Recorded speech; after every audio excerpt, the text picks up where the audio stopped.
Hey people, Clark here. Have you ever wanted to do a tedious 9 to 5 of stripping down decommissioned Disney cargo freighters full of unsold new trilogy merchandise? To ripping out fuel cans and thrusters with only Harbor Freight tools like a crack addict in need of catalytic converters? Just to barely make more money than the fuel used to get you to that rotting house of mouse and to pay for your premium by-the-hour parking?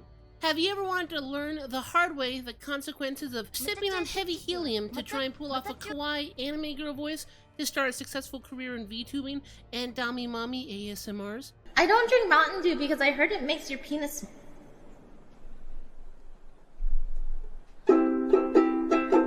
What song should we sing next? All to escape a non-ending wagey hell where you will own nothing and won't be happy. Where you are charged extra hourly rent for the crime of smoking up a fat blunt because the dare-minded station officers refuse to give in to peer pressure and be cool like us. Have you ever thought about buying an unlicensed semi-automatic space-approved gun from your locally owned and grown black market mom and pop dealer to finally do something about those meddling space pirates that steal your hard-earned, very safe reactor parts, only to proceed to waste 20 bullets trying to kill one person because they are also likely numb from the pain from acute and fatal pneumonitis, from also trying to achieve peak marketability through radiated helium in an attempt to become the next Chibi-Doki or Fuomoko. I don't judge. I simply bask in the chaos. Ostranauts, or How I Learned to Stop Worrying and Love Techno-Feudalism, is an early access, top-down spaceflight survival exploration simulation RPG set to the same difficulty and frustration levels as navigating German zoning laws. I should know. I know a German. His life sucks. You take the role of some random schmuck trying to make a living. You spawn on Kellogg Cereal Station in your IoT Shipbreaking Co. approved and monitored sleeping cubicle. And depending on your choice in character creation, you can get one of several possible starting ships. Sometimes you get lucky, other times you don't. In the early game, you have one objective: make money. Now, the way you're supposed to make money is back-breaking, ship-breaking labor.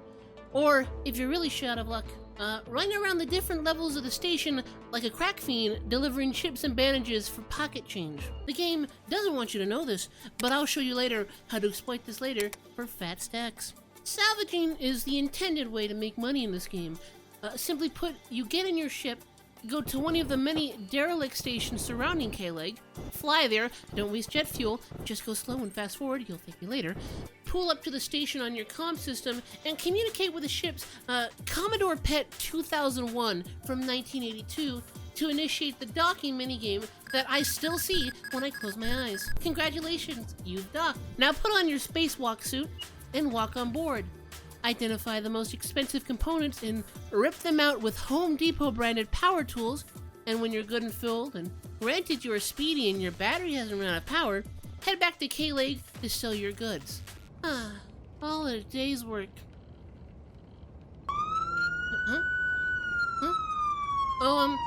Hey bud, you remember to purchase a 23-hour salvaging permit, right? Oh.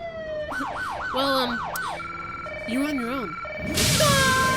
Like any good corporate wagey, you have to ask Daddy Iotawa for the permission to break apart the trash on their lawn, starting at $6,000 for one 23-hour salvaging pass with the added right to sell the organs back to Daddy. But the worst part? They pay you shit. Just like when you wanted to trade in your used PS3 Fat to GameStop back in 2014. Now, 23 hours sounds like a short time, but it really isn't. Time passes extremely slowly in this game, and you can make morbidly obese, pyrocynical-sized stacks in 23 hours. And yes, I said 23. 23 and a half hours to be exact. We've rid ourselves of that clumsy Earth-based time, and for 24 minutes at the end of a day, all your crew set to auto-work will do nothing. And you can't stop this, because the last person to not acknowledge the sanctity of end of shift is no longer with us. Everything in this game isn't free. You pay for your fuel, power for your batteries, you have a ship mortgage. Sorry I forgot to tell you about that before making you sign the deed. Whoopsies. And your fees are due bi-hourly. Also docking your ship on the station? Yeah, there's gonna be a fee for that. The corporations want to bleed you dry and give you shit prices for your lightly used 2005 Nissan Maxima 4-liter VQ40D engine. No lowballs, I know what I have. But if you want to stop being paid shit for your fairly acquired goods, well, I know a guy. That's right, like any good economy, there's a black market. But first, you gotta be in the Don's good graces. And with how clunky the dialogue system is, unless you rizzed your way to friendship with him and character creation, it can take a while. He has to be in the right mood, and even when you can trade with him, some days he'll gladly take your thermonuclear ship reactor parts. Other days, he'll tell you to get lost. But when he pays, baby, it rains. That's why my first stop after docking back home is Black Market Benny. Crew members. Yes, you can have crew members. You have to recruit and sadly pay them by the day. So you better work them to the bone. But you can't work them to death and kill them, otherwise you have to pay death pay to their loved ones. Recruiting crew is also a pain. Again, I really don't like the dialogue system. But when you can get them, you have the option to control them directly or set them to auto-task and use orders to set things to do. It took me 30 hours to realize you could do this with your captain in single player. I'm not very smart, but to my defense, there aren't any tutorials for anything besides how to fly your ship. But with crew members, you can use job orders and set up zones to work faster and disassemble ships more efficiently, and thus earn more money to pay for those sweet, sweet unicorn, cigarettes. Now, you could be a low-level beta male and spend $6 grand every day to rip trash apart. Or, you could be a Chad. You could be a big one.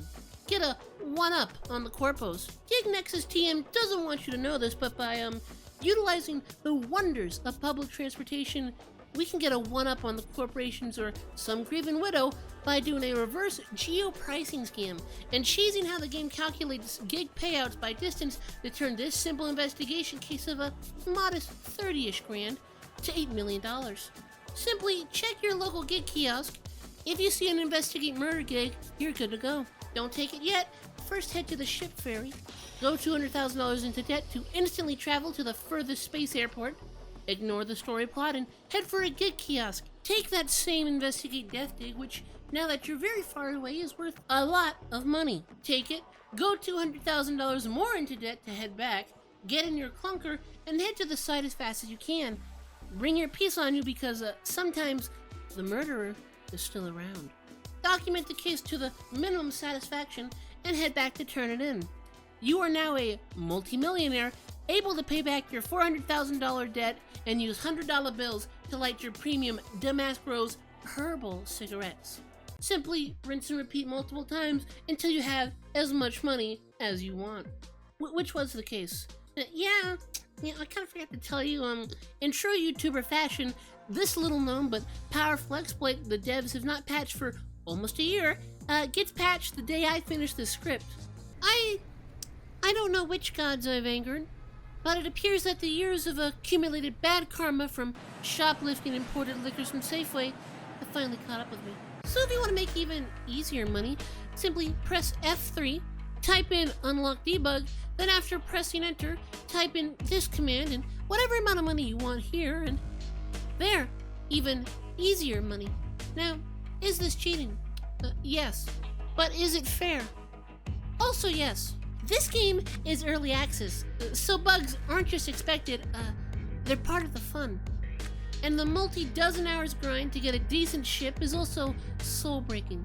Also, they don't want you to know this, but if you press the button on your console marked Rescue Here, you can teleport instantly to any station or port in the game, saving you millions on fuel and sanity. How else do you think I was able to get footage for all these places with only 60 hours of gameplay? And also in hindsight, editing the script, you could use this to do the same money-making exploit I showcased earlier, so there, Ostranauts Easy Money, Unpatched 2016 1.0 still works. Now, if you still haven't put in the 50 hours it takes to get a ship with a torch drive and working reactor, then let me give you a taste. Simply put it, it's very easy to get you or your crew hurt. The reactor has a startup process, one that I won't summarize. Just know that when you get the hang of it, it's as easy as flying a Tupolev Tu-44. At first you'll see the panel and go, sure, я байла шусте спасил да du schmerti. But after learning the startup procedure from this video here, really, you should be just looking at this guy's channel and the wiki, massive help, you'll be saying, "Tak się pasta, jak zjet Berlin." Just remember when charting your course to keep the acceleration low. Otherwise you can and will develop lifelong health complications. There are many places to visit in the solar system. Some are amazing, deep places of culture and learning where you can invest in land. Most are the same damn placeholder station, copy and pasted 20 times. Did I mention this was an early access game? There are pretty cool places about, but even in space, you cannot escape the hellscape that is Los Angeles. But hey, it has them all where everything in the game is available to buy, even jeans. Word of note, jeans are blue gold. They are incredibly rare and expensive.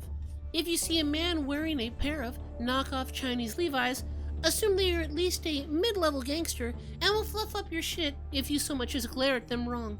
Now, why are they so rare and expensive? Because you can't get them from Earth anymore. Well, why is that? Well, Kessler, you know Kessler syndrome? It happened. So if you try to land on Earth, chances are you won't even make it to the upper atmosphere. How did this happen? Well, put it simply, 30 some odd years ago, a space trucker in orbit had a little too much to drink and did a little whoopsie in reverse gear that led to a chain reaction that led to the sky being filled with millions of untrackable razor blades moving at orbital speed. Then 10 years later, the Earth stopped responding. We don't know what happened, but we are now effectively cut off from the rest of humanity. I would love to get into the story, but I can't. I got partway through before I couldn't figure out how to proceed, and the mission manager is more cryptic than an LA crackhead on Fent. Just follow the VHS tapes and don't listen to the King of the Golden Sarcophagus. Don't listen to the Song of the Silent.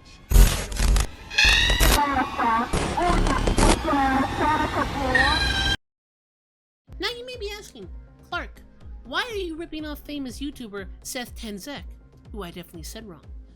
Short answer, I'm a shameless, petty, vengeful man. Long answer, I blame him for getting me to play this digital torture. Well, when I was a younger, more naive person who didn't listen to mommy and watched AVGN, Smosh, and all the other internet legends of yore who said the bad no-no words, I also found this psychopath. And over the years, I've watched every installment. Every installment!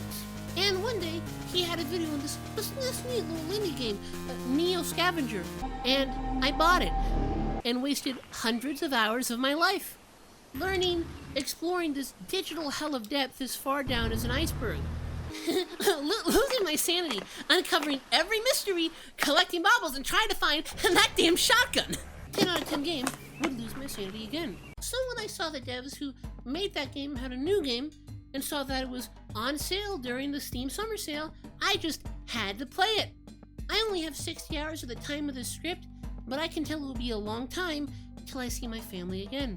So I blame this man for directing my pre-existing autism to like this kind of pain.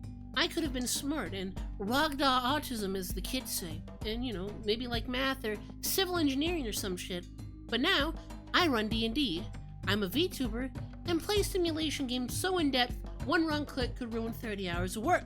So, when I noticed he has yet to make a video on this game, I decided to beat him to the punch and take away $8.50 of the thousands he will make in AdSense when he inevitably does make a video. That will really show him. Now, I also tried to contact him.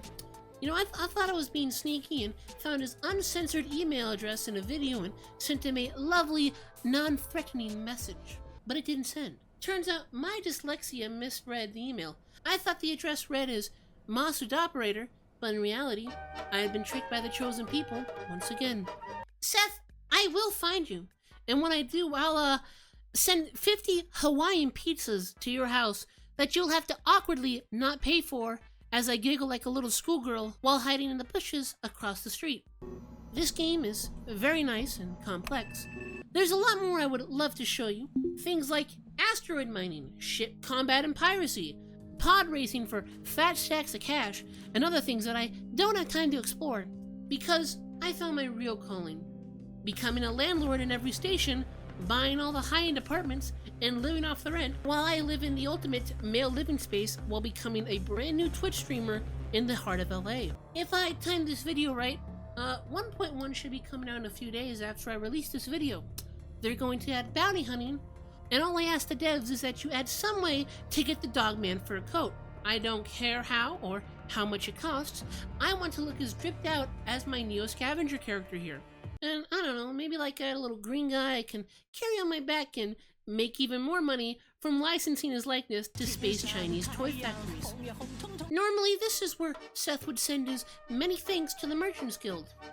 I am currently banned from the Merchants Guild due to the events I supposedly may or may not have committed on October 18th, 2013, and because of which I am banned from the country of Argentina, which is strange as I don't even have a passport. So in light of this news, I've opened my own Patreon.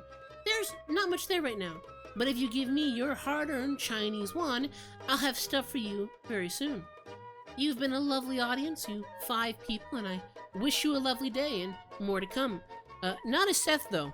He has good lawyers, and I can't go against that. So for legal reasons, this entire video has been a joke.